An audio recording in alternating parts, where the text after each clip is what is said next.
안녕하세요. 안녕하세요. 네, 저희 GS 연기가 다시 찾아왔습니다. 그래서 작년에 이제 제 수업을 들으셨던 분들도 보이는 것 같고 올해 이제 처음 오신 분들도 계신 것 같아요. 그래서 이제 연기가 어쨌건 저희가 2026년도 시험을 대비하는 과정이다 보니까 그래서 연기 시작하기 전에 저희 간략하게 OT 진행하고 수업 들어가도록 하겠습니다. 그래서 먼저 저희 강의 계획서 받으셨죠? 강의 계획서 받으신 거 같이 보시면서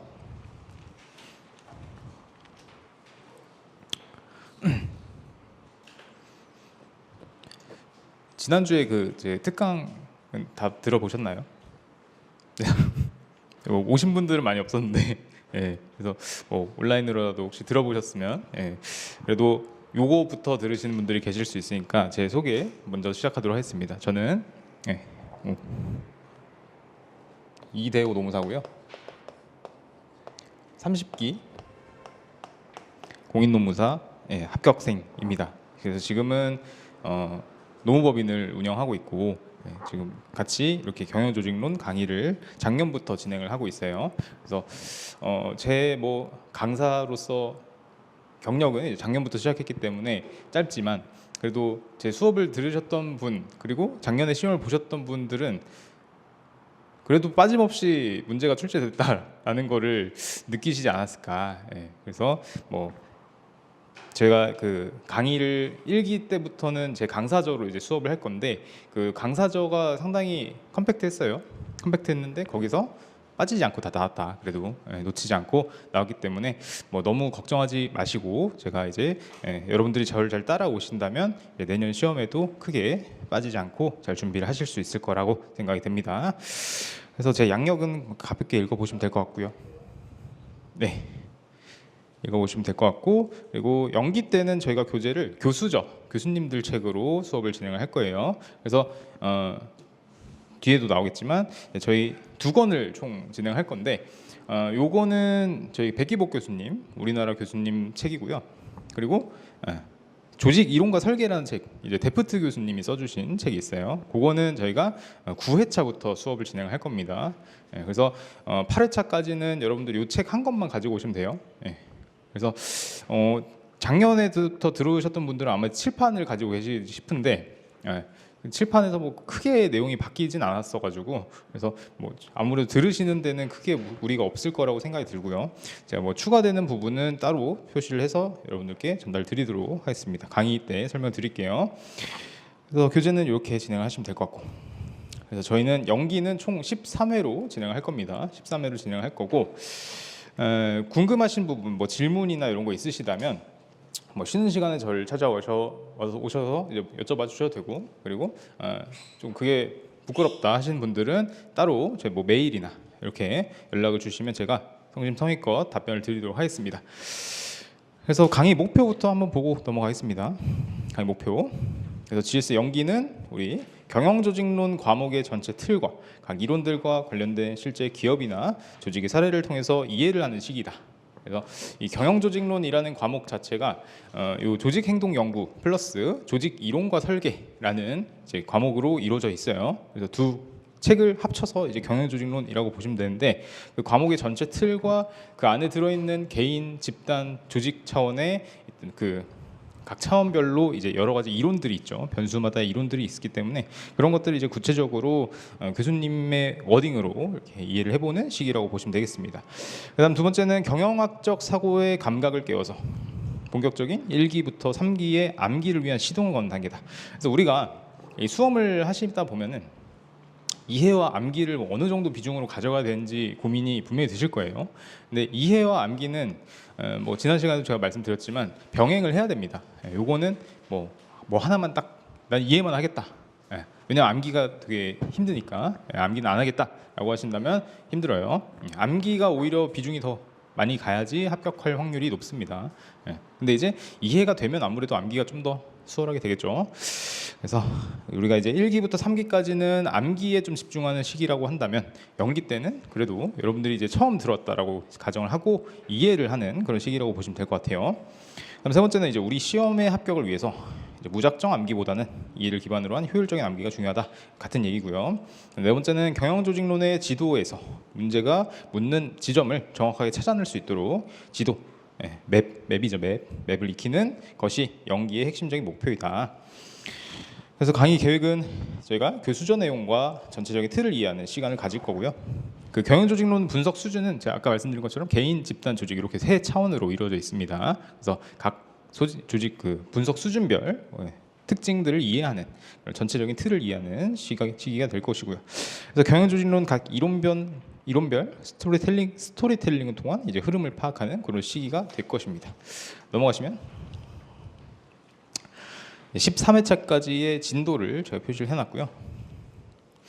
그래서 교재는 이렇게 8회차까지는 조직행동연구 백기복 교수님 책으로 진행을 할 거고 9회차부터 13회차까지는 조직이론과 설계.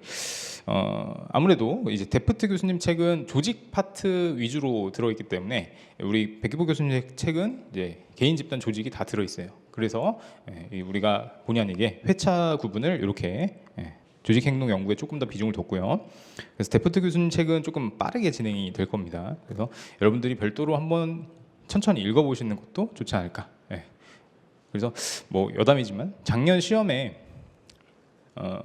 물론 쟁점은 저희 뭐 교재는 다 있었지만 근데 이제 문제 중에 하나가 데프트 교수님 책에 있는 표를 알고 있으면 더 정확히 쓸 수 있는 문제가 하나 있었어요. 그래서 우리가 보통은 그렇게 표 하나하나까지 다 외우지는 못하죠. 아무래도 교수님 책을 막 계속 딸딸딸 보는 게 아니니까. 근데 이제 뭐 그런 식으로 교수님 책도 몇 번 한 바퀴 돌려보고 두 바퀴 돌려보고 하다 보면은 그런 것들이 조금 눈에 익어서 나도 모르게 감각이 조금 길러지지 않을까 그렇게 생각이 들어요.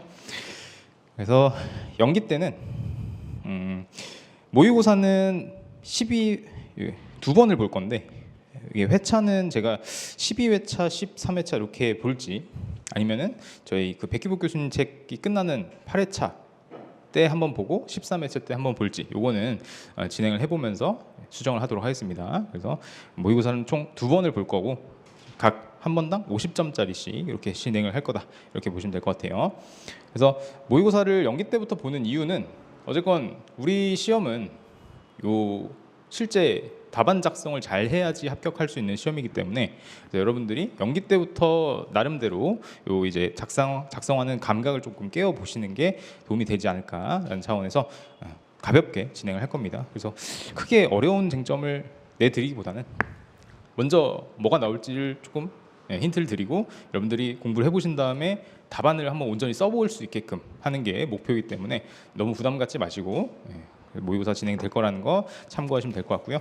그리고 2회차부터는 제가 오셔서 한 10분 정도 쪽지 시험, 뭐 과제 뭐 이렇게 진행을 할 거예요. 뭐 제가 그걸 채점하고 첨삭해 드리는 건 아니지만 여러분들이 이제 전 회차에 배웠던 내용들을 한번 다시 리마인드 해본 차원에서 가볍게 키워드나 뭐 목차 구성 정도 한번 이렇게 나열을 해보시는 시간을 가지시라고 그렇게 쪽지 시험을 드릴 겁니다. 그래서 과제를 진행해 보시면 좋을 것 같습니다.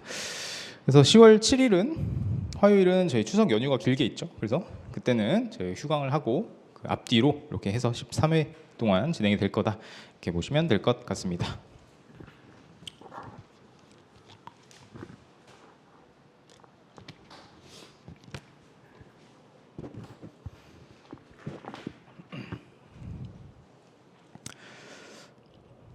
자, 그러면 교재로 바로 들어가도록 할게요.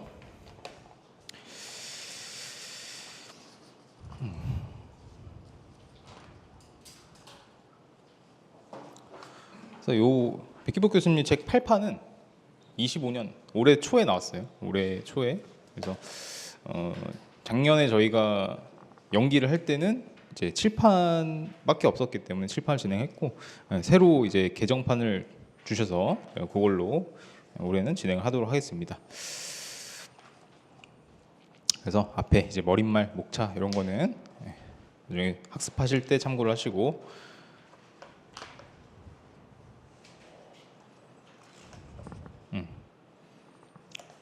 여기 페이지로는 이제 3페이지 요 제 1장 조직 행동의 기초 요 파트부터 같이 보도록 하겠습니다.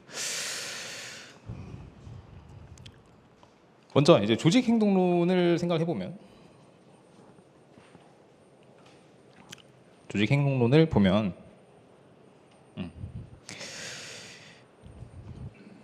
일단 조직, 제가 아까 이제 경영 조직론은 죄송합니다. 경영 조직론은 조직 행동론과 그다음에 조직 설계론, 이렇게 크게 구분이 됩니다. 그래서 요거는 이제 데프트 교수님 책이고, 요거는 백기복 교수님 책으로 진행을 할 건데, 오늘 이제 저희가 이제 조직 행동론을 배우는 거는, 일단 먼저 간략하게 설명을 드리면, 우리 조직의 목적 자체가 어떤 조직이 추구하는 목표가 있죠. 목표가 있기 때문에 이 목표를 달성하기 위해서는 어떤 행동을 해야 됩니다. 행동을 해야 된다. 근데 이 행동을 하는 주체가 누구냐? 조직이겠죠. 조직인데, 이 조직은 뜯어보면 각각의 이제 집단들로, 뭐 부서, 뭐 팀 등등, 뭐 집단이라는 그 존재로 구성이 되어 있고요. 그리고 집단들은 또 뜯어보면 간에 개개인들로 이렇게 이루어져 있습니다. 그래서 전체 개인들이 모여서 집단을 이루고, 집단들이 모여서 하나의 조직을 이루는, 이렇게 하나의 유기체가 조직이 되는 거죠. 그래서 결국은 조직이 추구하는 목표를 달성하기 위해서는 어떤 행동을 해야 되는데, 그 행동을 하는 것 역시 집단이 행동을 해야 될 수도 있고 개인이 해야 될 수도 있습니다. 그래서 우리 조직은 어쨌건 이 목표를 달성하기 위해 행동을 하기 위해서는 집단도 컨트롤을 해야 되고 개인도 컨트롤을 해야겠죠. 그러면 이 사람들을 컨트롤하기 위해서는 이 각각의 변수들을 잘 알고 있어야지 바람직한 행동을 이끌기 위해서 우리가 목표를 나아갈 수 있겠죠. 그래서 행동을 이끌기 위해서, 집단과 개인의 행동을 이끌기 위해서 이렇게 조직 행동론을 통해서 바람직한 행동을 어떻게 이끌 수 있는지를 배우는 그런 이론이라고 보시면 될 것 같아요. 그래서 본장의 요점을 보시면, 이제 조직 행동론의 전반적 체계를 조망하고, 그다음에 조직 행동의 개인, 집단, 조직 차원의 주제들을 살펴봄으로써 조직 행동의 역동성을 감지합니다. 그래서 조직 행동론의 특징을 알아봄으로써 학문적 정체성을 이해하고, 그다음에 한국 기업들이 직면한 조직 행동의 과제들을 학습함으로써 등등 이렇게 있습니다. 넘어가시면 1장의 사례는 한번 읽어보시고요. 5페이지로 바로 넘어가도록 하겠습니다. 경영의 핵심은 사람이라고 해요. 경영의 핵심 사람인데, 2020년 초부터 우리 코로나 바이러스, 코비드 19으로 조직 경영에도 당연히 커다란 영향을 미쳤습니다. 그래서 많은 기업들이 굉장히 혼란을 겪고 경제적으로 침체된 그런 시기가 있었죠. 그래서 이 시기는 사실 우리가 사회적 거리두기를 요구받던 그런 시기였기 때문에 아무래도 이제 우리 구성원들이, 개개인들이, 집단들이 이렇게 업무를 수행하는 데 있어서 많은 제약들이 있었어요. 실제로 그렇죠. 그래서 이때는 그 언택트 시대를 맞아서 재택근무가 늘어나고 대면 미팅이 크게 위축될 수밖에 없던 상황이었습니다. 그래서 이 언택트 시대를 맞이해서 재택근무를 실행시키기 위해서 이제 뭐 가상의 어떤 공간에서 회의를 하고, 그리고 가상의 공간에서 같이 업무를 교류하고, 이런 과정들을 거쳤죠. 그래서 이런 가상성이 높여지면서 조직 경영의 새로운 국면을 맞이하고 있다. 그래서 이것은 조직 구성원들에게 커다란 도전으로 작용하고 있다라고 해요. 근데 이게 사실 이 코로나 바이러스 때문에 이런 어떤 재택근무 환경이나 뭐 가상 업무를 할 수 있는 환경이 마련은 됐었는데, 실질적으로 이 코로나 바이러스가 지나가고 나서 다시 회귀하고 있다고 합니다. 실질적으로 뭐 재택근무가 마련이 돼 있지만 우리가 업무를 수행할 때 이 사람과 직접 급한 일인데 빨리 가서 이제 얘기하고 하면 바로 처리할 수 있는 거를 각각 재택근무를 하고 있으면 그 일정도 잡아야 되고, 그다음에 뭐 줌도 켜야 되고, 뭐 이제 우리 가상 환경이나 이런 걸 또 마련해놔야지 그런 것들이 가능하기 때문에 뭐 아직까지는 완벽하게 재택근무나 이제 가상 업무가 가능한 환경은 아니다. 이거 실질적으로는 이렇게 보시면 될 것 같아요. 실무적으로. 그래서 우리 뭐 이론적으로는 이런 의미가 있었다라고 보시면 될 것 같습니다. 그리고 이제 정보통신 기술에 기반을 둔 4차 산업혁명도 조직 경영에 큰 영향을 미치고 있어요. 그래서 4차 산업혁명이라고 하면은 보통 이제 대표적인 기술로 이제 뭐 빅데이터고 혹은 뭐 이제 AI, 뭐 클라우드 컴퓨팅, 뭐 플랫폼 뭐 이런 것들이 있죠. 그래서 뭐 나중에는 이런 것들이 우리 조직 구조 설계, 그다음에 조직 행동에 있어서 어떤 영향을 미치는지도 같이 배울 거기 때문에 뭐 이런 4차 산업혁명의 이런 키워드들은 우리 트렌드를 반영할 수 있는 그런 키워드라고 보시면 될 것 같아요. 그래서 우리가 뭐 물론 잘 아시겠죠. 뭐 AI 요즘에 뭐 챗GPT 이런 것들도 있고 뭐 워낙 친숙하게 이렇게 접할 수 있는 환경이다 보니까 그래서 잘 아시겠지만 그런 것들이 우리 조직 운영하는데 조직 행동 과정에서 그리고 조직 설계하는 과정에서 어떻게 작용할 수 있는지도 같이 알아두시면 좋겠습니다. 그다음 이제 조직 세 번째 단락 보시면 조직 경영이란 사람을 통해서 목표를 달성하는 것이다. 그러므로 사람을 이해하지 않고서는 경영을 제대로 할 수 없다라고 해요. 그래서 IT 혁명처럼 커다란 도전에 직면한 경우 사람에 대한 이해, 사람과 사람의 관계에 대한 통찰이 더욱 중요해진다라고 합니다. 그래서 일단 뭐 조직의 의의부터 같이 좀 설명드리면 일단 조직이라고 하는 거는 제가 처음에 이제 어떤 조직이라고 하는 게 목표를 달성하기 위해서 행동을 한다고 말씀드렸죠. 그래서 이 조직이란 개념 자체를 보시면 사회적 존재로서 목적성을 가지고 있다. 그리고 어떤 특정한 의도에 의해서 행동들이 구조화되고 조정되고 외부 환경과 긴밀한 연결성을 가지고 있다라고 합니다. 여기서 이제 뭐 키워드가 될 수 있는 부분들은 사회적 존재라는 게 어쨌든 우리 인간들은 사회적 동물이죠. 사회적 동물이기 때문에 어떤 집단을 이루고 무리를 이뤄서 그다음에 뭐 조직체로 이렇게 구성을 할 수 있는 존재라기 때문에 사회적 존재로서 목적성을 가지고 있어요. 목표를 이루기 위해서 행동을 한다 이런 의미고, 그래서 외부 환경과 긴밀한 연결성을 가지고 있다라는 거는 우리 조직이라는 게 어떤 그 폐쇄된 환경에 있는 것이 아니라 외부 환경과의 긴밀한 소통을 하고 그다음에 외부 환경의 영향을 받아서 우리 조직의 성패가 달라질 수도 있는 그런 환경에 처해 있는 존재이다라고 보시면 될 것 같습니다. 그래서 보통 우리 조직의 어떤 그 운영 과정을 보면 투입, 과정, 산출 이런 프로세스로 이루어지고 있다라고 보시면 될 것 같아요. 그래서 뭐 제조업 기업을 생각을 해보면 제조업에서는 일단 뭐 자본, 뭐 재료가 들어갈 수도 있고 그다음에 뭐 인력이 들어갈 수도 있죠. 뭐 이런 자원들이 이제 투입이 되면 변환 과정을 거칩니다. 이 과정에서는 이제 기술이 활용이 돼요. 기술을 통해서 어떤 제품을 만들어내게 되죠. 이런 것처럼 산출물이 나타나게 된다. 이런 과정들은 웬만한 조직들은 다 가지고 있어요. 서비스 기업이라 하더라도 이제 서비스 기업은 보통 이제 인력 위주로 지식과 정보를 투입해서 나름대로의 기술을 가지고 어떤 서비스를 만들어내는 것처럼 모든 조직들은 이런 일련의 과정에 있다. 이렇게 보시면 될 것 같습니다. 뭐 이런 건 필기할 필요는 없으시고 이해만 하시면 될 것 같아요.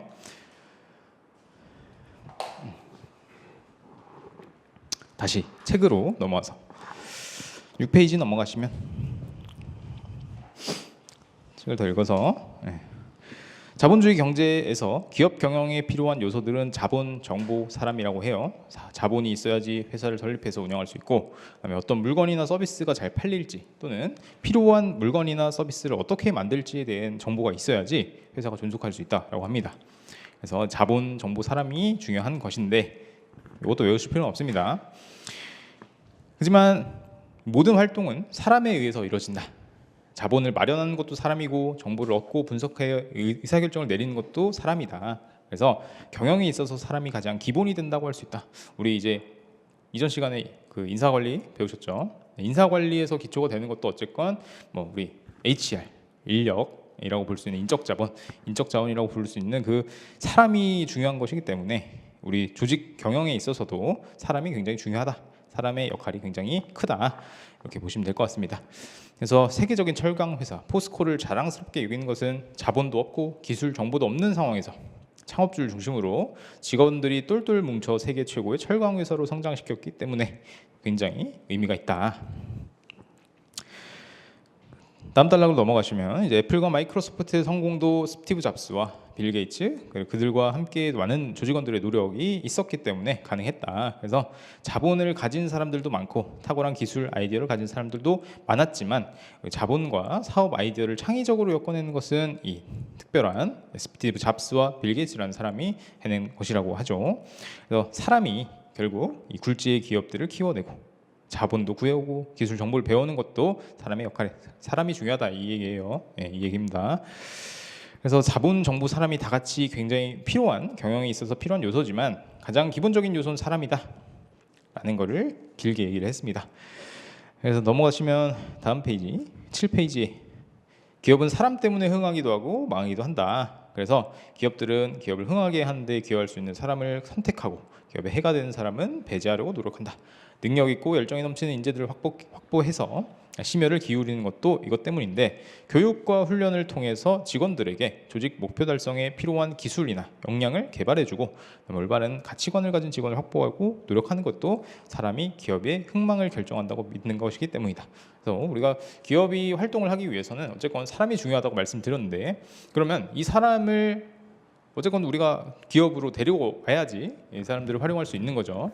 그래서 그 과정에서는 우리가 선발하는 과정에서 굉장히 중요한 어떤 그 조직이 추구하는 목표를 달성할 수 있게끔 그런 목표에 맞는 방향으로서 사람을 채용을 하고 선발하는 게 중요하다. 그래서 이런 내용들은 사실 인사 관리랑도 이제 맥이 같은 내용이라고 보시면 되겠습니다. 그래서 사람을 잘 뽑고 잘 관리하고 적절히 지원하기 위해서는 사람과 사람들의 본질을 잘 이해해야 한다. 그래서 아까 이제 말씀드린 것처럼 우리가 조직 행동론에서 배우려고 하는 것은 우리 조직이 행동을 통해서 목표를 달성한다라고 했죠. 근데 이제 그러기 위해서는 조직은 이 사람, 개인을 이해해야 되고 사람들, 집단도 이해를 해야지 이제 바람직한 행동을 통해서 원하던 목표를 이룰 수 있는 것이죠. 그런 것을 조직 행동론에서 배우게 될 것이다 라는 겁니다. 넘어가시면 이제 10페이지 다음 단락 사람들은 조직 생활을 통해서 필요한 것을 얻는다고 해요. 그래서 얻는다고 한다. 넘어가시면 조직원들은 조직 생활을 통해서 경제적 안정을 얻고 동료, 부하 상사와 원활한 인간관계를 형성해서 사회적 욕구를 충족시킬 수 있다. 아울러 직무를 수행하는 과정에서 개인의 성장과 성취감을 얻을 수도 있고 그 다음에 조직 생활로부터 개인적 만족과 행복감을 느낄 수도 있게 된다. 이러한 개인적 성과는 사람과 사람들의 속성을 깊이 이해함으로써 더 효과적으로 얻을 수 있게 된다. 그래서 조직 행동론은 우리 조직원 개인을 위해서도 매우 필요한 학문이다. 이제 뒤에서 우리가 개인 차원에서 중요한 변수로서 배우는 것이 있습니다. 동기부여라고 하죠. 개인을 이제 잘 동기부여를 시켜야지. 동기부여에 좀 스포를 하자면 동기부여는 이제 사람을 움직이는 것을 의미를 합니다. 사람이 행동을 하도록 움직이는 그런 이끄는 힘이라고 해요. 동기가. 그래서 그런 동기부여는 어쨌건 우리 개인들을 움직여서 조직이 원하는 방향으로 이끌 수 있게끔 해주는 그런 중요한 요소가 되는 거죠. 여기서 나오는 이제 뭐 경제적 안정을 얻고, 뭐 우리 동료들, 부하 직원, 상사와의 원활한 관계를 통해서 사회적 욕구를 충족하고 이런 것들이 다 동기부여의 어떤 그 요소들이 된다. 이렇게 참고적으로 알고 넘어가시면 되겠습니다. 일단 넘어가시면 8페이지에 조직 행동론의 세 차원이 있습니다. 세 차원. 요거는 제가 아까 먼저 말씀드렸지만 다시 한번 구체적으로 살펴보시면 조직 행동론이란 조직원들과 관련해서 개인, 집단, 조직 차원에서 발생하는 다양한 현상들을 다루는 학문 체계입니다. 그래서 뭐 스포츠팀에서 크게 기대했던 선수가 기대만큼 성과를 내지 못하는 경우도 있고, 그다음에 스타 군단이 팀의 조직력이 무너져서 패하는 경우도 종종 있다. 그리고 구단의 불필요한 간섭으로 팀이 제대로 기능하지 못하는 경우도 생긴다고 해요. 이런 것들이 다 이제 세 가지 차원, 개인 차원, 집단 차원, 조직 차원으로 일어날 수 있는데, 이 스포츠 팀을 여기 예시로 든 게 미국에서 경영학 과정에서 스포츠와 조직을 경영하는 것과 굉장히 그 맥이 비슷하다고 해요. 그래서 뭐 우리가 이런 스포츠 팀을 예시로 이해를 하시면 아주 쉽게 이해를 하실 수 있을 거라고 생각이 됩니다. 다음 단락, 조직 구성원들의 행동도 개인, 집단, 조직 차원으로 다양하게 나타난다. 그래서 K사 영업 1팀의 A라는 직원이 다른 직원들에 비해서 성과가 낮다면 개인 차원의 문제로 볼 수 있겠지만, 영업 1팀의 성과가 평균적으로 다른 영업팀들에 비해서 낮게 나타나고 있다면 집단 차원의 문제가 되는 것이죠. 그래서 이런 것처럼 조직에서도 마찬가지로 개인, 집단, 조직 차원의 분석이 가능하다라고 보시면 될 것 같습니다. 다음 9페이지로 넘어가시면 두 번째 단락, 개인 차원, 집단 차원, 조직 차원에 관련된 주제들은 매우 다양합니다. 예컨대 이제 개인 차원은 능력, 태도, 가치관, 성격, 지각, 감정, 동기 등과 같은 개인 간의 차이와 관련된 주제를 포함합니다. 우리가 개인과 개인, 여기 이제 계신 분들 다 다른 개개인들이시죠. 그래서 뭐 성격도 다르고, 그다음에 뭐 나이도 다를 거고, 그다음에 뭐 우리 살아온 환경들도 다 다르실 거고, 저도 마찬가지고요. 그래서 이런 것처럼 우리 조직 안에 있는 개인들도 마찬가지로 각자 가지고 있는 개성들이 있다라는 거예요. 그래서 우리가 그 개성의 차이를 알아야지 개개인들을 일률적으로 통제를 해서 한 방향으로 이끌 수 있게 되는 것이기 때문에 조직 행동론에서 개인 차원에서는 이제 그런 개인의 차이를 통한 어떤 그 인식을 배울 수 있게 된다라고 보시면 될 것 같습니다. 즉 개인 차원의 주제들은 조직 원액에 영향을 미치는 개인적 요인들이다. 다음, 집단 차원의 주제들은 집단과 팀의 성격, 커뮤니케이션, 갈등과 협상, 집단 의사결정, 리더십, 권력과 정치 등과 같이 여러 사람이 집단을 이루어 일할 때 발생한 요인들. 그래서 우리가 보통 집단의 개념을 그 개인이 둘 이상 모이면 집단이라고 해요. 그래서 두 명만 있어도 집단이라고 하는데, 둘 이상이 있다 보면 아무래도 다른 개개인이 모인 것이기 때문에 이 집단 안에서 발생할 수 있는 그런 변수들을 생각을 해보면, 우리가 개인과 개인 딱 두 명만 놓고 생각을 해볼게요. 개인과 개인 두 명을 놓고 생각해 보면, 저는 이 옆에 있는 사람과 대화를 하겠죠. 이제 일을 하려면, 같이 하려면은 대화를 통해서 일을 같이 해야 되기 때문에 이제 그 커뮤니케이션이 필요한 것이고, 이 사람이랑 일을 하다 보니까 뭐가 안 맞아요. 성격도 안 맞고 뭐 일하는 스타일도 다르고 하다 보니까 트러블이 생겨요. 그럼 이 사람과 저는 갈등이 발생한 겁니다. 갈등이 생겨서 이 갈등을 잘 해결을 하면은 우리 집단이 더 발전할 수 있는 것이고, 근데 만약에 그 갈등을 해결하지 못하고 정말 끝이 나버리면은 그 집단은 해체가 되는 것일 수도 있겠죠. 그런 것처럼 갈등이 필요할 수 있고, 그러면 이 갈등을 잘 봉합하기 위해서는 우리가 내가 이 사람과 어떤 뭐 조건을 두고선 딜을 할 수도 있어요. 우리가 이 프로젝트를 잘 수행하기 위해서 뭐 좀 같이 좀 으쌰으쌰해서 참고 나가보자, 이렇게 서로 간에 딜을 하는 것은 우리가 협상이라고 합니다.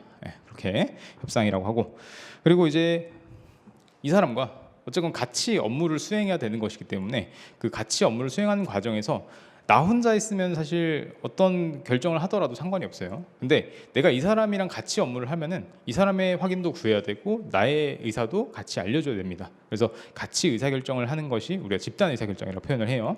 그래서 집단 의사결정도 뒤에서 같이 배울 것이고, 그리고 만약에 내가 이 사람이랑 팀인데, 둘이서 팀인데 뭐 이 두 사람 중에서 한 사람이 어쨌건 뭐 이제 이끌어주는 사람이 필요하겠죠. 그러면 그 사람이 이제 이끌어주는 역할을 하는 사람을 우리가 리더라고 표현을 하고, 따라와주는 사람을 보통 우리가 팔로워라고 합니다. 추종자라고도 표현하는데, 그 리더가 팔로워한테 행사하는 그 힘을 우리가 리더십이라고 표현을 해죠.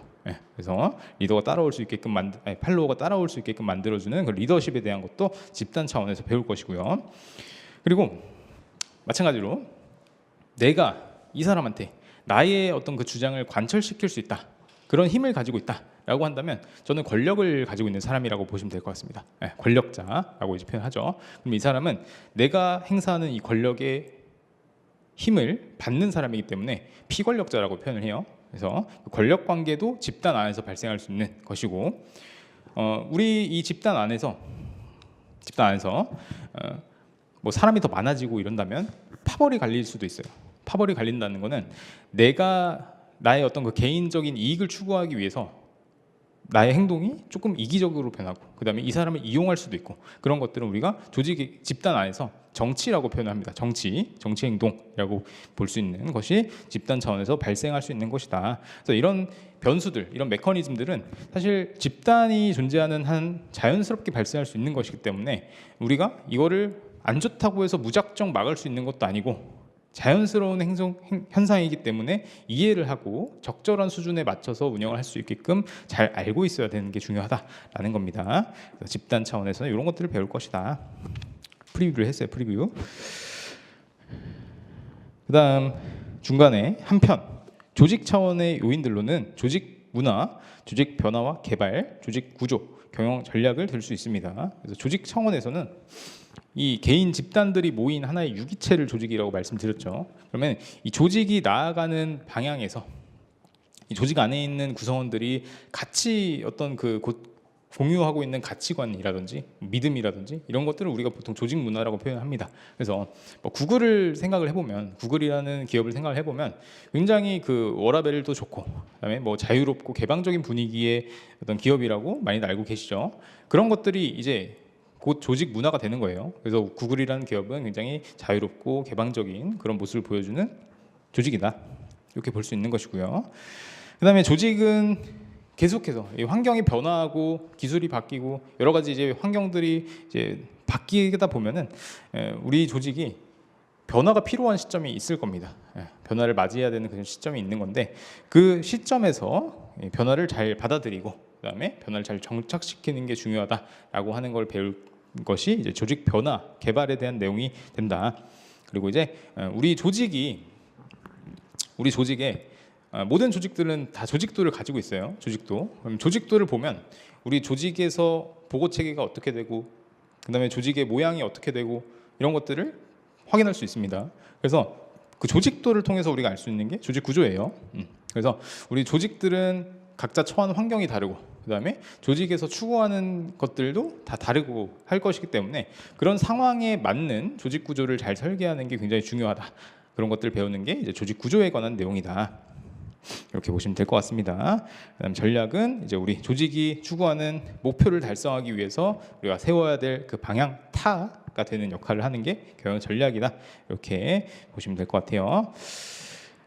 그래서 조직 전체에 해당하는 요인들이다, 이런 내용입니다. 그래서 이처럼 마지막 단락 조직 행동론에서는 개인, 집단, 조직 차원의 요인들로 이제 구성원들의 행동에 어떤 영향을 미치는지를 다루게 된다. 그래서 조직 행동론은 조직 경영에 있어서 가장 기본이 되는 사람들의 행동을 체계적으로 설명할 수 있는데 큰 의의를 가지고 찾을 수 있다. 그래서 뭐 말씀드린 내용을 정리를 하면 이렇게 돼요. 그래서 개인 차원에서는 우리가 능력, 태도, 가치관, 성격, 지각, 감정, 동기 같은 이제 개인들의 차이를 알 수 있는 그런 요인들을 배울 거고, 그 다음은 집단 차원에서는 이런 것들, 이제 둘 이상의 사람들이 모여 있을 때 발생할 수 있는 그런 현상들에 대해서 우리가 어떻게 잘 관리를 해야 될지 그런 메커니즘을 배우는 게 이제 집단 차원의 변수들이 되는 것이고, 마지막 조직 차원에서는 조직 전체적인 측면에서 봤을 때 우리가 고려를 해야 되는 부분들에 대해서 배울 것이다. 이렇게 정리를 하고 넘어가겠습니다.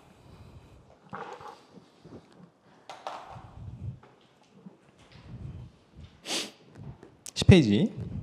조직 행동론의 여러 가지 특징들이 있어요. 요거는 뭐 그렇게 시험에 나올 내용은 아니고 우리가 참고적으로 이 이론에 대한 어떤 그 기반을 이해하기 위해서 설명드리는 부분입니다. 그래서 다른 학문들과 교류가 활발하다라는 특징을 가지고 있습니다. 맨 처음. 그래서 조직 행동론은 초기에 심리학, 사회학, 정치학, 인류학 등으로부터 많은 영향을 받았으며 최근에는 조직 행동론의 연구 결과가 다른 학문들에 영향을 미치고 있어서 학문 영역들 간의 활발한 교류가 이루어지고 있다고 해요. 아무래도 우리 이제 경영학이라고 할 수 있는 이론 학문 전반적으로 그 순수한 이런 이론들에 비해서 굉장히 어떤 늦었다라고 이제 표현할 수 있어요. 어떻게 보면은 뭐 이런 기본적인 심리학, 사회학, 정치학, 인류학 같은 기반이 되는 이런 학문들이 요게 좀 이런 요소들이 모여서 하나의 이런 이론들의 융합이 된 이론이라고 보시면 될 것 같아요. 그래서 우리 조직 행동론에 대한 기반이 되는 여러 가지 학문들이 있었다. 근데 이제 요즘에는 오히려 조직 행동론이 다른 학문들에도 영향을 미치는, 그러니까 이제 조직의 모습을 보다 보니까 우리 새로운 사람들의 어떤 심리적인 이런 메커니즘이 보이기도 하고 뭐 그런 것들을 이제 다시 도리어 알 수 있는 것이 되지 않았나. 다음 단락으로 넘어가시면 조직 행동론의 개인 차원 연구들 주제는 이제 기초 심리학, 인지 심리학, 응용 심리학, 산업 심리학, 조직 심리학, 사회 심리학 같은 여러 가지 심리학 계열의 학문들과 활발한 교류가 이루어져 있다. 왜냐하면 우리 개인들의 행동은 어쨌건 개인이 느끼고 있는 그런 심리에 기반을 해서 행동이 나타나는 것이기 때문에 이런 심리학에 따른 연구들이 굉장히 활발하다라고 보시면 될 것 같아요. 그래서 실제로도 많은 우리 개인 차원에서 나타나고 있는 그런 학문들, 이론들이 우리 심리학자분들이 연구한 이론들을 많이 참고하고 있다라는 것을 확인할 수 있습니다.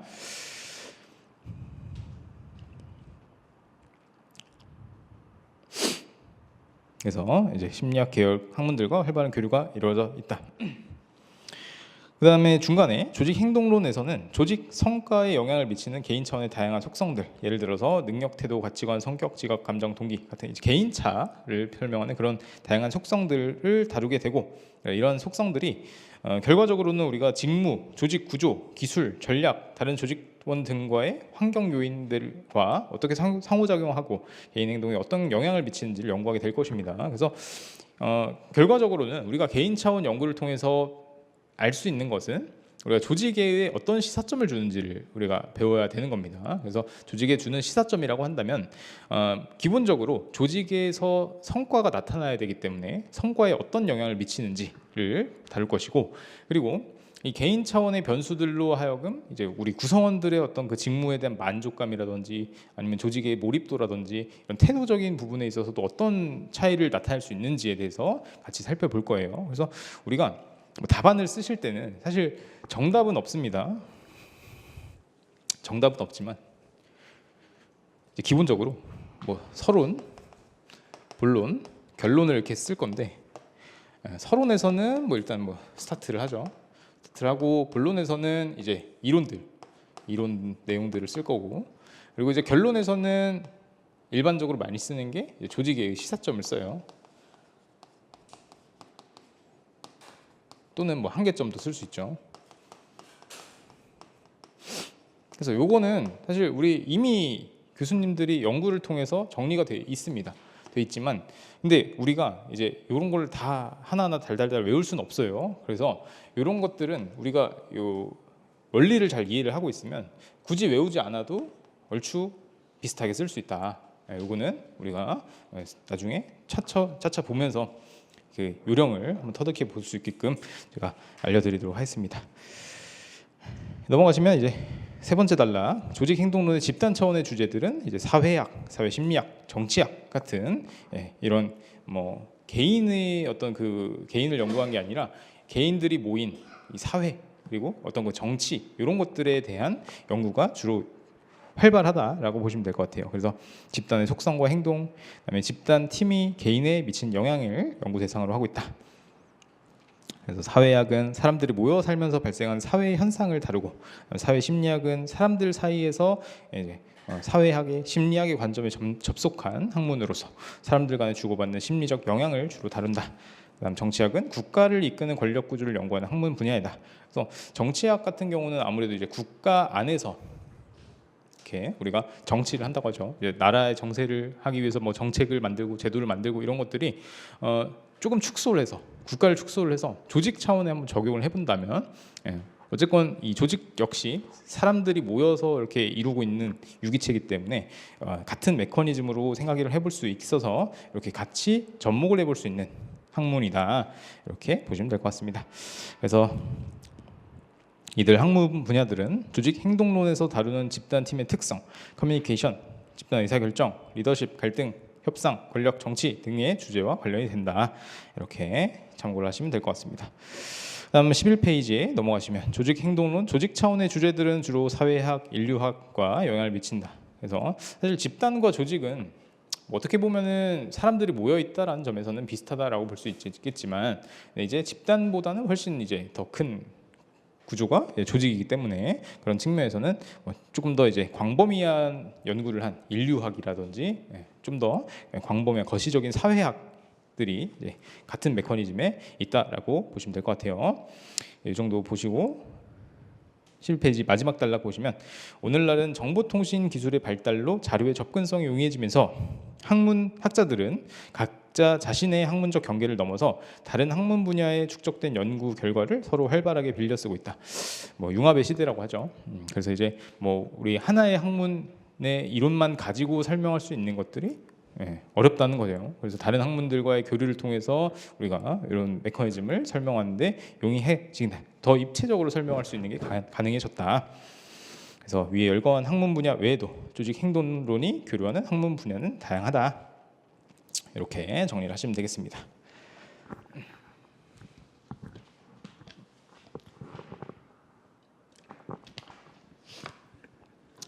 그래서 이거는 뭐 그게 중요한 부분이 아니기 때문에 넘어가시고요. 그다음 세 번째 특징은 상황에 따라서 효과가 달라진다라는 거예요. 이제 뭐 뉴턴의 만류 인력 법칙엔 예외가 없다라고 하지만 우리 조직에서는 상황과 대상에 따라서 그 결과가 달라진다. 이렇게 보시면 돼요. 그래서 상황에 따라서 효과, 결과가 달라진다. 그 얘기는 뭐냐 하면 뭐 만약에 정말 정답이 있으면 내가 1시간만 공부를 해도 합격을 할 수 있다면 모두가 1시간만 공부를 하면 되겠죠. 근데 사람마다 이제 처한 상황이 다르고 내가 처하고 있는 그 환경이 다 다르기 때문에 어떤 사람은 정말 뭐 몇 시간, 10시간 이상씩 공부를 해야지 합격을 할 수 있는 사람이 있고 어떤 사람은 정말 뭐 30분만 해도 합격을 할 수 있는 사람이 있겠습니까만 있을 수도 있죠. 그래서 그렇게 조직 역시 조직이 어떤 그 추구하는 목표를 달성하기 위해서는 각자 처해진 상황을 잘 이해를 하고 그 상황에 따라서 효과가 달라진다는 점을 알고 있어야지 우리 조직에서 처하고 있는 상황에 맞게 성과를 찾아낼 수 있다라는 겁니다. 그래서 두 번째 단락 보시면 이론들 중에는 각 상황에 따라서 특정 변수가 효과가 어떻게 달라지는지를 구체적으로 제시하는 이론들이 있는데 이런 이론을 상황 이론이라고 한다. 그래서 우리 경영조직론에서는 이 상황 이론이 기본입니다. 기본. 그래서 딱 정답이 있는 게 아니라 이 상황에 따라서 조직들마다 효과는 달라질 수 있다는 점을 전제를 하고선 접근을 해야 돼요. 그래서 조직 행동론에서는 상황 이론의 베이스를 두고 이렇게 가셔야 된다라는 거고요. 그다음 특징으로는 시스템 관점을 가져야 된다라는 점입니다. 시스템 관점을 가져야 된다. 이거는 시스템이라고 하는 것이 우리 사람의 몸처럼 여러 기능들이 서로 연결돼서 전체를 이루고 있다. 제가 이제 유기체라는 단어를 많이 썼습니다. 오늘 유기체. 근데 이제 사람의 몸을 생각을 해보면 우리 사람 몸은 다 이제 머리가 있고 그다음에 뭐 팔다리가 있고 장기들이 있고 그러면 뭐 근육, 뼈 이런 것들로 구성이 되어 있죠. 근데 이제 각각의 역할들이 다 다르다는 거예요. 각각 기능들이 다 다르다. 그래서 우리가 사람의 어떤 그 목적이 생존이라고 한다면 생존하기 위해서 각각 팔다리, 그다음에 머리, 그다음에 뭐 우리 몸의 장기들 각각 하는 역할들이 다 있어요. 이걸 우리가 이제 조직에다가 딱 대입을 해보면 조직의 어떤 그 목적도 생존이라고 한다면 조직이 생존하기 위해서 각 기능 부서들이 해야 되는 역할들이 나눠져 있다라는 겁니다. 그렇지만 각각 기능 부서들이 자기들 역할만 그저 충실해서 이렇게 하기만 하다고 해서 생존할 수 있는 건 아니잖아요. 그죠? 뭐 예를 들어서 이제 뭐 제조 부서가 암만 이렇게 잘 만들어내도 마케팅이 안 되면 판매를 못해서 시장에서 이제 실패할 수도 있는 것이기 때문에 그런 것처럼 우리 조직을 구성하고 있는 여러 가지 기능 부서들이 다 같이 하나 이렇게 연결이 돼서 서로 이제 시너지를 내야지 성공을 할 수 있는 그런 구조에 있다. 그래서 시스템 관점을 가져야 된다라는 거는 전체가 하나로 이렇게 연결되어 있어서 하나의 전체를 이루고 있는 것처럼 우리 조직도 그렇게 사람이나 직무, 구조, 전략, 제도, 자금, 영업 같은 여러 가지 요인들로 연결되어 있는 하나의 개체이다. 이렇게 보시면 될 것 같습니다. 그래서 아까 이제 상황 이론이 우리 조직 행동론의 베이스가 된다라고 말씀드린 것처럼 이 시스템 관점 역시 우리 조직 행동론에서 베이스가 되는 이론입니다. 그래서 이런 시스템 관점은 13페이지 두 번째 단락 보시면 조직 행동을 학습할 때도 중요시 되는데 사람의 문제를 다른 요인들과의 관계를 고려하지 않고 독립적인 문제로 국한시켜 이해해서는 안 된다라는 점이 중요합니다. 그래서 뭐 과업, 구조, 전략, 최고 경영자, 직속 상사, 동료, 하급자, 조직의 역사 등 조직의 다른 요인들과 관계 속에서 전체 하나의 시스템으로서 문제를 이해하는 것이 바람직하다라는 거예요. 그리고 세 번째 단락에서 중요한 부분은 우리 이 시스템, 하나의 시스템과 그 시스템을 둘러싼 환경과의 관계를 고려하는 것도 굉장히 중요하다라는 겁니다. 우리가 이제 시스템을 설명을 할 때 크게 두 가지로 구분을 해볼 수 있습니다. 하나는 이제 폐쇄된 시스템, 그리고 하나는 이제 개방된 시스템인데 폐쇄된 시스템이라고 하는 거는 시스템을 둘러싸고 있는 환경에 영향을 전혀 받지 않는 것을 의미를 해요. 그래서 예를 들어서 이제 환경이 뭐 어떻게 변하고 시장이 어떻게 변하더라도 우리 조직은 원래 하던 대로 그냥 갈 수 있다면 이 시스템은 우리가 폐쇄된 시스템이라고 보시면 되겠지만 우리 현실에서는 모든 시스템들은 우리가 처한 환경의 영향을 많이 받고 있기 때문에 우리 여기서도 개방된 시스템이 기본 전제라고 보시면 될 것 같아요. 열린 시스템 관점에서 조직 행동론을 이해할 필요가 있다라는 겁니다. 그런 내용을 설명하고 있어요. 다음 넘어가시면 그래서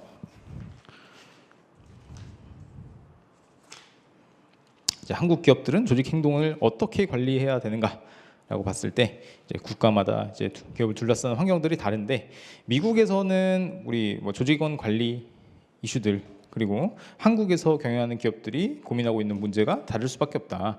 여러분들이 이제 그 노무사가 되시면 노동법을 훨씬 더 많이 다룰 겁니다. 경영학보다는 이제 법적인 부분을 더 법률가로서의 역할을 더 많이 하실 거라고 저는 생각이 들어요.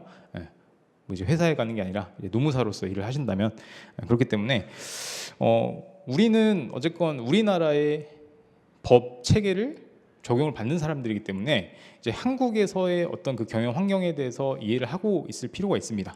그래서 우리나라와 미국의 어떤 그 차이를 생각을 해보면 미국은 뭐 아시다시피 해고가 좀 자유로운 그런 나라예요. 물론 거기도 이제 해고 관련해서 소송도 할 수 있고 그렇긴 하지만 우리나라보다는 훨씬 제한이 덜한 나라라고 보시면 되겠습니다.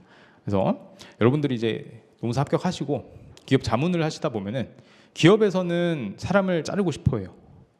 마음에 안 드니까 그만두고 이 사람이 내보내고 싶은데 근데 우리나라 이제 근로기준법에는 굉장히 그 강력한 해고 제한을 두고 있습니다. 뭐 아시겠지만 해고 제한을 두고 있기 때문에 이 해고를 피하고 이 사람을 내보낼 수 있는 방법들에 대해서 계속 고민을 하셔야 돼요. 그게 이제 우리가 우리나라의 어떤 그 경영 환경에 맞는 그런 조직을 관리해야 되는 방안을 고려해야 할 필요성이라고 보시면 될 것 같습니다. 여담이지만 그래서 교재 내용을 마저 살펴보면 두 번째 단락 첫째, 한국 기업들은 창의성과 혁신성을 갖춘 인재를 확보하는 문제를 직면해 있습니다. 수십 년 동안 한국 기업들은 가격 경쟁력으로 세계 시장을 공략해 왔지만 그래서 이제 낮은 인건비에 기초해서 값싼 제품을 만들어 수출하면서 성장해 왔습니다. 그래서 보통 그 개발도상국이라든지 그리고 조금 인건비가 저렴한 나라에서는 이렇게 박리담의 형식으로 가격 경쟁력, 이제 원가 우위 전략을 통해서 많은 이제 운영을 하죠. 그렇지만 오늘날에는 세계의 각 경쟁사들과 이제 가격보다는 품질과 브랜드로 경쟁하는 시점에 와 있습니다. 우리가 이제 휴대폰이 뭐 애플에서 만드는 핸드폰이 있고 그다음에 우리나라 삼성에서 만들고 있는 갤럭시가 있죠. 그래서 뭐 우리나라랑 미국이랑 어쨌건 그 나라 간의 국력 차이는 분명히 존재하지만 하지만 이제 기업과 기업 측면에서 봤을 때는 굉장히 대등한 위치에서 이렇게 경쟁을 하고 있다라는 점이 의미가 있다라는 거예요. 그래서 오늘날 한국 기업에서는 창의성과 혁신성을 갖춘 인재들을 확보하는 문제에 직면해 있다라는 거. 그런 특징이 있고요. 그다음 15페이지 두 번째 단락 보시면 둘째, 지나치게 수직적인 조직 문화의 폐해를 극복해야 된다.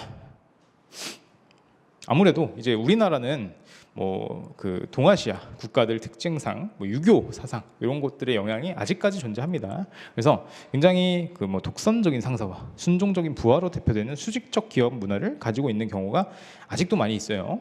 그렇지만 이제 뭐 IT 기업 같은 뭐 오늘날 많은 스타트업이나 좀 새로운 트렌드를 가지고 있는 그런 조직에서는 이런 수직적인 문화의 폐해를 일찌감치 좀 이렇게 배제하고 좀 수평적인 문화를 도입하기 위해서 노력하고 있다. 그래서 우리 그런 변화들에 대해서도 맞아야 할 필요가 있다라는 거예요. 그래서 밑에는 이제 그런 부분에 대한 내용들이 예시로 나와 있기 때문에 한번 읽어보시고요. 그다음에 16페이지 넘어가시면 세 번째, 한국 기업들은 윤리 경영을 강화해야 되는 과제를 안고 있다. 전 세계적으로 경영자와 기업의 비윤리적, 불법적 행동이 지탄의 대상이 되고 있다. 사실 이런 거는 뭐 우리나라 기업만이 뭐 직면해 있는 문제는 아니고 세계의 이제 모든 기업들이 다 같이 안고 있는 과제라고 보시면 됩니다. 우리나라 교수님이 쓰셨기 때문에 이제 우리나라 기업으로 이렇게 설명을 하고 계신 거예요. 참고적으로 알아두시고, 그다음 17페이지 네 번째, 과학적 스마트한 일의 처리 관행을 정착시켜야 된다. 과학적 일처리라고 하는 것은 대충 하거나 매뉴얼이나 가이드 없이 체계적이지 않게 하거나 불필요하게 비효율적인 일처리 관행을 묵인해오던 것을 과학적으로 효율화하는 것이다. 그래서 우리나라가 근로시간이 굉장히 길기로 유명해요. 세계에서 봤을 때 OECD 국가들 중에서 멕시코 다음으로 많다, 근로시간이 많다, 뭐 이런 것처럼 굉장히 비효율적으로 일을 해오는 특징을 가지고 있습니다. 그렇지만 오늘날에는 좀 더 체계적인 운영을 통해서 이제 근로시간이 단축되기도 하고 효율적으로 업무 수행이 가능해지게 되었다. 그래서 그런 관행을 자리를 잡게 하는 게 중요하다라는 겁니다. 그리고 마지막 끝으로 맨 마지막 줄에 한국 기업들은 인력의 다양성 관리에 노력을 기울이고 있어요. 그래서 기업의 경우 여성, 장애인, 다문화인, 외국인, 경력직, 계약직, 고령자 등등 여러 가지 인력 구성이 과거 어느 때보다 다양해졌다는 것을 볼 수 있습니다. 그래서 법으로 정해두기도 하고요. 아니면은 이제 문화적인 측면에서 장려하기도 하고 그런 식으로 다양성을 추구하고 있다. 다양성을 관리할 수 있는 포용적이고 열린 자세를 갖춘 인재를 확보하는 것을 중요하게 생각하고 있어요. 그래서 그러기 위해서는 아무래도 이제 관리자들 역시 차별하지 않고 평등하게 이렇게 대우를 해주는 게 필요하겠죠. 그래서 우리나라 크게 보면은 세계 어느 기업이든 이런 특징들을 가지고 이런 과제들을 수행을 해야 된다라는 걸로 이해를 하시면 될 것 같습니다. 그 다음에 18페이지 경영학 주요 전공과 조직 행동론 파트는 한번 읽어보시고, 그 다음에 넘어가셔서 본서의 체계도 그냥 한번 읽어보시고, 나중에 공부하실 때, 우리가 공부를 하실 때 목차를 자주 보시는 습관을 가질 필요가 있어요. 목차 부분은 우리 전체 틀을 다 설명하고 있기 때문에 공부를 하실 때, 책을 보실 때 한 번에 한 번씩 이렇게 전체 목차를 한번 훑고, 그 다음에 이제 세부적으로 한 번씩 들어가 보고, 목차의 역할이 그거죠. 우리가 내가 볼 거를 찾아가는 그런 그 지표가 되는 게 목차이기 때문에 이렇게 목차를 자주 보시는 연습을 해보시길 바라겠습니다. 그래서 1장은 이렇게 마무리하고 저는 10분 쉬었다가 2장으로 들어가도록 하겠습니다. 10분 쉬었다가 35분에 다시 시작하도록 할게요.